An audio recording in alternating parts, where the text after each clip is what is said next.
Phone tapping నిందితులకు నాంపల్లి కోర్టులో చుక్కెదురైంది. నిందితుల బెయిల్ పిటిషన్లను ధర్మాసనం తిరస్కరించింది. విచారణ కీలక దశలో ఉందని, నిందితులకు బెయిల్ ఇవ్వొద్దని కోర్టును కోరారు పోలీసులు. అయితే వారి వాదనలతో ఏకీభవించిన నాంపల్లి కోర్టు 4 నిందితుల బెయిల్ పిటిషన్లను కొట్టివేసింది. ఫోన్ ట్యాపింగ్ కేసులో A2గా ప్రణీత్ రావు, A3గా తిరుపతన్న, A4గా భుజంగరావు, A5గా రాధాకిషన్ ఉన్న సంగతి తెలిసిందే.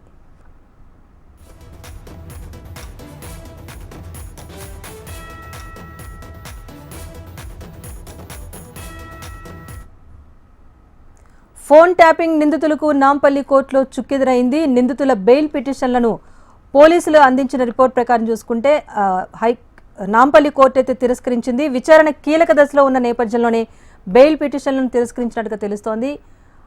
అప్డేట్ మా ప్రతినిధి అమరేందర్ అందిస్తారు. అమర్, రాయశ్వరి, రాష్ట్ర వ్యాప్తంగా ఫోన్ ట్యాపింగ్ కేసు ఒకవైపు రాజకీయ వేడిని, ఇటు ప్రస్తుతానికి ఫోన్ ట్యాపింగ్ సంబంధించిన అంశాలు వెలుగులోకి రావడంతో కీలకమైన వ్యవహారాలన్నీ కూడా ఒక్కొక్కటిగా బయటపడుతున్నాయి. ఫోన్ ట్యాపింగ్ సంబంధించి నిందితులను ఇప్పటి వరకు ఒకవైపు వాళ్ళని అరెస్ట్ చేయడం, వాళ్ళని కస్టోడియల్ విచారణ చేసి కీలకమైన సమాచారాన్ని వాళ్ళ దగ్గర నుంచి పోలీసులు రాబట్టారు. ఇదే కాకుండా ఇప్పటి వరకు అంటే వాళ్ళు ప్రస్తుతం చెంచల్ కూడా జైల్లోనే ఉన్నారు. ప్రణీత్ రావు, తిరుపతన్న, భుజంగరావు, రాధాకిషన్ రావు. అయితే ఈ 4కి సంబంధించి చూసుకుంటే వాళ్ళు గతంలో బెయిల్ పిటిషన్ దాఖలు చేశారు. తిరుపతన్న, భుజంగరావు సంబంధించి 2 సార్లు కూడా వాళ్ళ బెయిల్ పిటిషన్ ని నాంపల్లి కోర్టు కొట్టివేసింది. ఇటు పోలీసులు ఏదైతే పబ్లిక్ ప్రాసిక్యూటర్ చేసినటువంటి వాదనలను గతంలో నాంపల్లి కోర్టు ఏకీభవించింది. 2 సార్లు కూడా మ్యాండేటరీ బెయిల్ అనేది అప్లై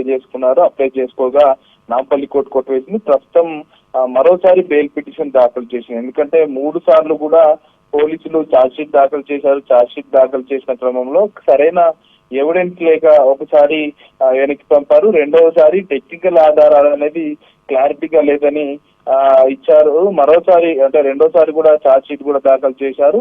మూడోసారి అంటే మొన్న దాఖలు చేసిన టెక్నికల్ ఎవిడెన్స్ అన్నిటికి సంబంధించి కూడా క్లారిటీగా లేవంటూ కూడా మళ్ళీ నాంపల్లి కోర్టు పోలీసులకు మళ్ళీ వెనక్కి పంపింది. ఛార్జ్ షీట్ మళ్ళీ దాఖలు చేయాలి, క్లారిటీగా ఉండాలి, టెక్నికల్ ఎవిడెన్స్ అనేది, ప్రైమరీ ఎవిడెన్స్ అనేది ముఖ్యంగా చూడాలని కూడా ఇప్పటికే కోర్టు న్యాయస్థానం కూడా పోలీసులకు ఆదేశించింది. ఒకవైపు 90 రోజుల్లోపు ఏదైనా అరెస్ట్ చేయబడిన నిందితులు ఎవరైనా ఉంటే ఆ నిందితులకు సంబంధించి కూడా డిఫాల్ట్ మ్యాండేటరీ బెయిల్ అనేది అప్లై చేసుకోవాలని 167 సిఆర్పిసి చెప్తుంది. కానీ 167 సిఆర్పిసి కింద వీళ్ళు బెయిల్ అప్లై చేసుకున్నారు గతంలోనే. అయితే పోలీసులు మాత్రం విచారణ కీలక దశలో ఉంది, బెయిల్ ఇవ్వద్దని కూడా రెండవసారి బెయిల్ పిటిషన్ దాఖలు చేసిన క్రమంలో వీళ్ళు పోలీసులు చేసినటువంటి వాదనలను గతంలో నాంపల్లి కోర్టు ఏకీభవించింది. ఎందుకంటే గతంలో ఏదైతే కన్వర్జేషన్ ల్యాబ్ కు సంబంధించిన ఎండీతో పాటు ఇటు సేల్స్ మేనేజర్, టెక్నికల్ హెడ్లు వాళ్ళందరినీ కూడా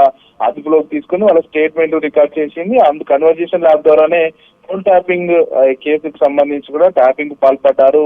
1200 ఫోన్లకు పైగా కూడా ఇటు ప్రణీత్ రావు, తిరుపతన్న, భుజంగరావు వీళ్ళందరూ కూడా పాల్పడ్డారు. ఇందులో జడ్జీలు కూడా ఉండడంతో ఒకవైపు హైకోర్టు సుమోటోగా స్వీకరించి ఒకవైపు హైకోర్టులో కూడా విచారణ కొనసాగుతుంది. ప్రస్తుతానికి నాంపల్లి కోర్టుకు సంబంధించి కూడా ఇవాళ తిరుపతన్న, ప్రణీత్ రావు, భుజంగరావు, రాధాకిషన్ రావు డిఫాల్ట్ బెయిల్ అయితే అప్లై చేసుకున్నారు. ఎందుకంటే 90 రోజుల దాటినా కూడా ఇంతవరకు పోలీసులు ఛార్జ్ షీట్ క్లారిటీగా ఇవ్వలేదు.